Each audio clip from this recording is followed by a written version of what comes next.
Today is Inauguration Day in Wisconsin. Walker promised a new and better Wisconsin. My top priorities are simple: jobs, jobs, and more jobs. We will right-size state government by ensuring that government is providing only the essential services our citizens need and our taxpayers can afford.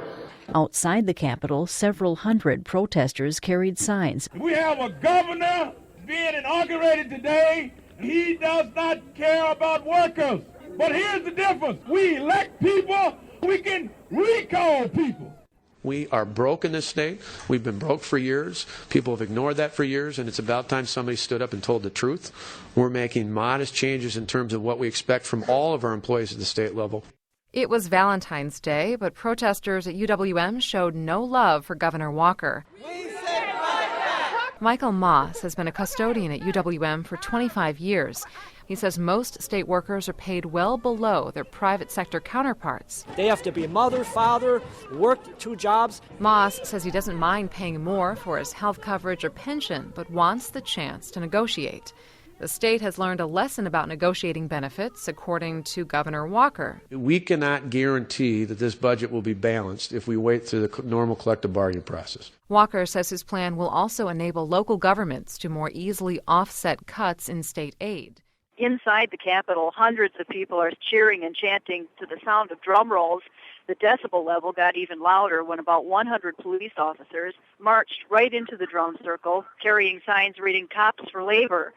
Upstairs on the 2nd and 3rd floors, it's a pretty amazing sight. Amongst all the noise, a lot of people are sound asleep on the floor.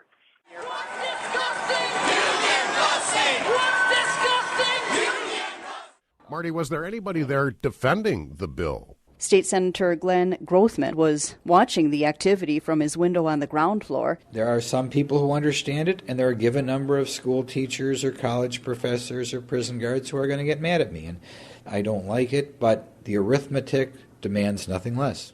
No one knows where the 14 Democratic senators are, but one is quoted as saying they have left Wisconsin because the bill they're supposed to vote on is tearing the state apart. The Democrats' absence means the Republican majority cannot vote on the plan. They need one more member present. Majority Leader Scott Fitzgerald says he'll do what's needed to make sure the Senate does its job. We right now have law enforcement that are out there looking for Democrat senators to try and have some of them come back to the chamber. I've been in contact with the Wisconsin 14.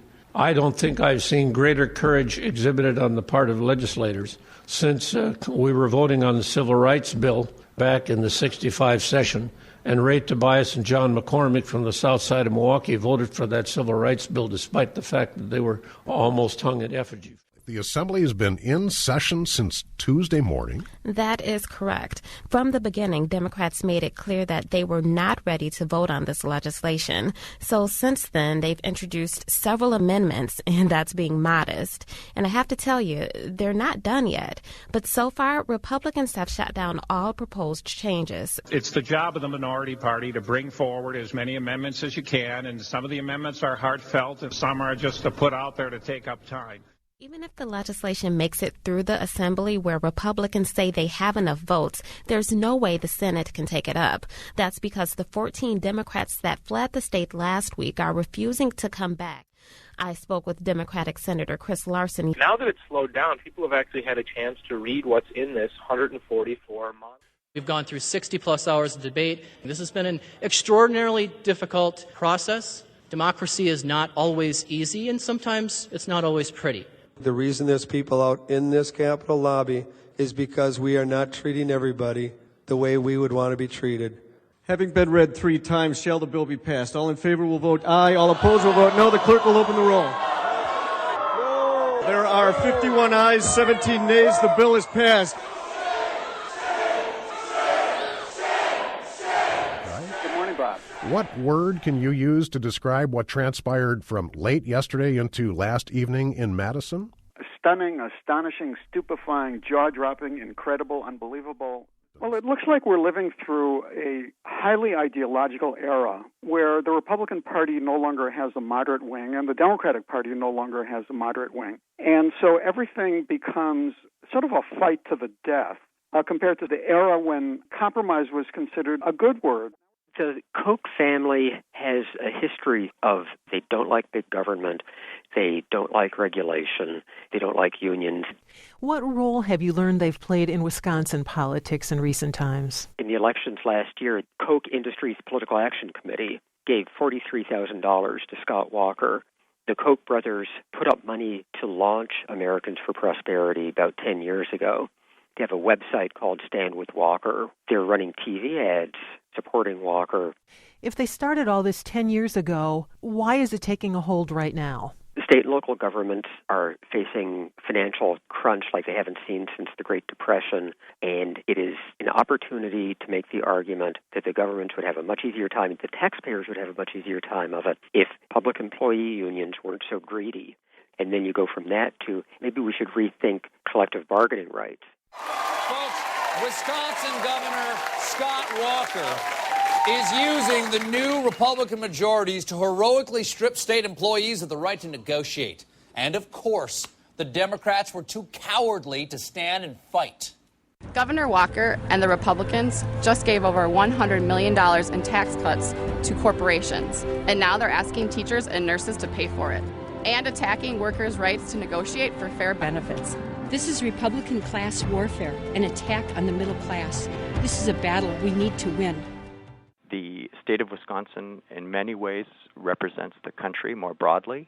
So if an interest group can get their preferred policy in Wisconsin, they believe that that is going to help them on a national level. I don't want this to come at the expense of our schools, our natural resources, access to health care for our most vulnerable in the state. We're not sure where these cuts are going to be coming from. You aren't forthcoming with them yet, but I kind of feel like you've got something behind your back. We may need to start to readdress what is Medicaid and what is not Medicaid. Some of the expansions have gone tremendously beyond the definitions of Medicaid.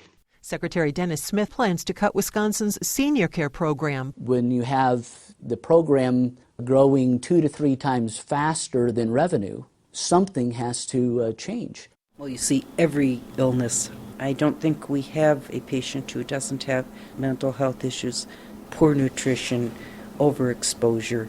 I have epilepsy. I come here to make sure my Depakote level is up to date because right now I'm kind of homeless, so this is the only place I can really go to as of right now. How long have you not been working? About a year now. I used to be a security guard, and they laid me off. It's going to be a disaster if there's any further cutback in access to medical care. A disaster. Mayor Barrett says Governor Walker's budget priorities show that he's out of touch with what the people of Wisconsin want. He has literally taken $100 million out of the classrooms and put them into highways. Barrett says at a time when Wisconsin students need to successfully compete against those from other countries, it's unconscionable to cut funding for education. Dozens of City of Milwaukee workers are venting their frustrations about Milwaukee Mayor Tom Barrett's 2012 budget proposal. It calls for a wage freeze, furlough days, and higher contributions to health care and pension benefits. But many workers are upset because police and firefighters are exempt from the cuts under Governor Scott Walker's new collective bargaining law. I know the city has some financial problems, and I don't mind doing my share to help out. What I do mind is having you reach in my pocket, take away my wages and my benefits so that you can give them to other employees. Thank you. Governor Walker says some Wisconsin school superintendents support his budget plan, but are reluctant to admit it. You've got a superintendent here who said, yeah, I'll stand up and talk about this because we like what we see. That superintendent is New Berlin's Paul Kreitzer.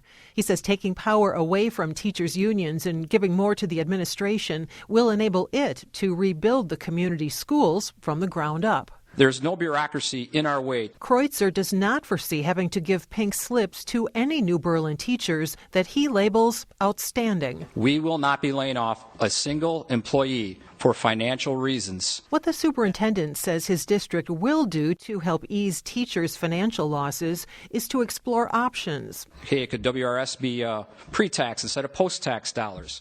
Softening. Before the budget bill, she had planned on teaching for maybe 3 more years. It could cost me more to teach next year than it cost me to leave now. I would lose so much in benefits. Caves has taught for over 25 years. The other teachers who are retiring from the high school, 12 so far, are the most experienced teachers at Kettle Moraine High. And I'm taking all that experience right out the door with me because they're not doing anything to retain me.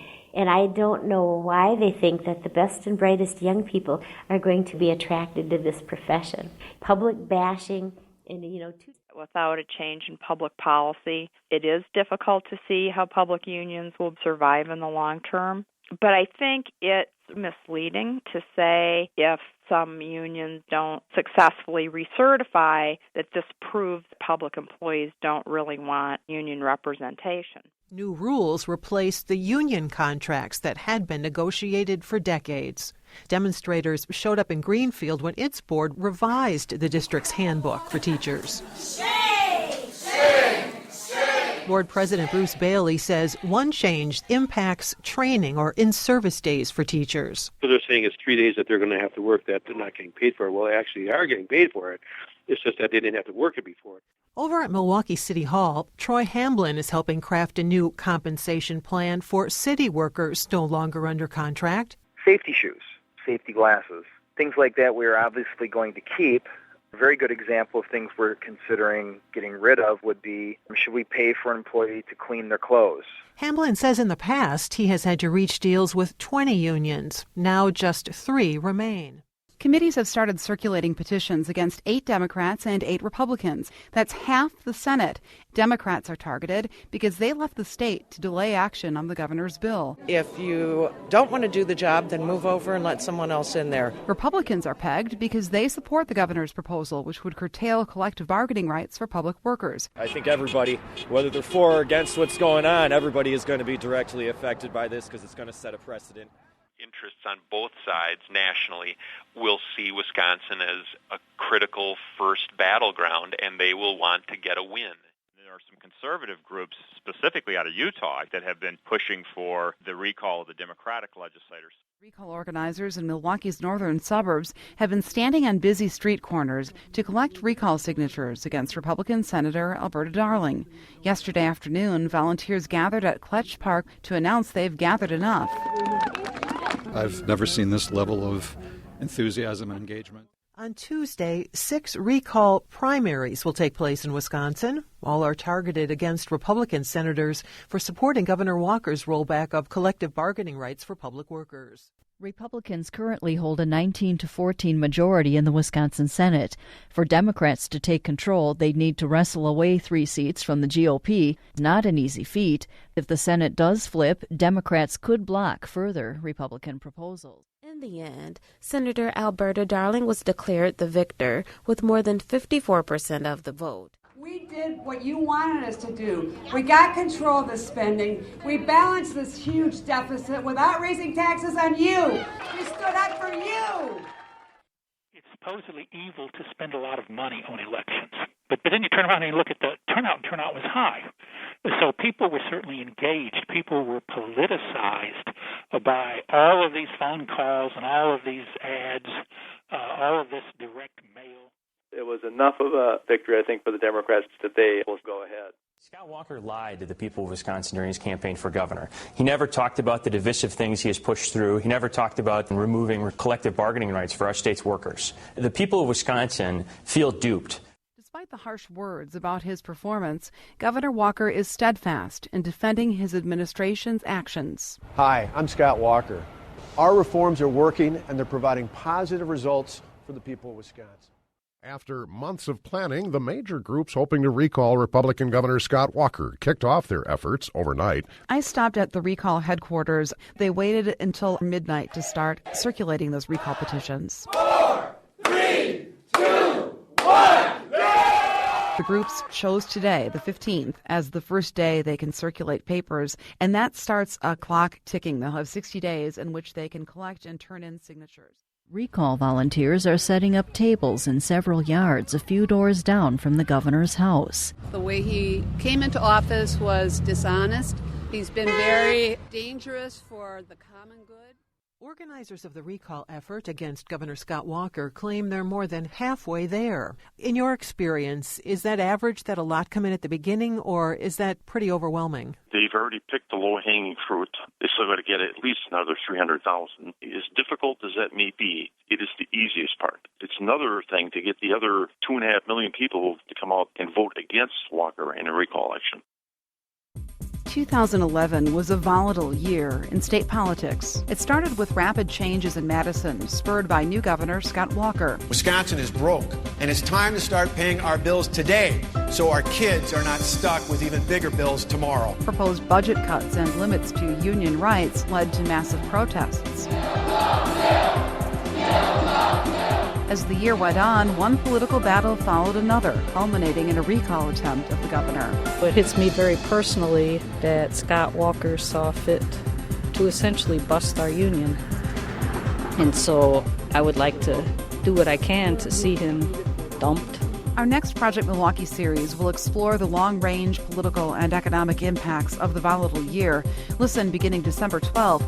And join us for a live broadcast of Morning Edition and Lake Effect inside the Pabst Theater at Cudahy's Irish Pub December 16th. Details at WUWM.com/Project Milwaukee.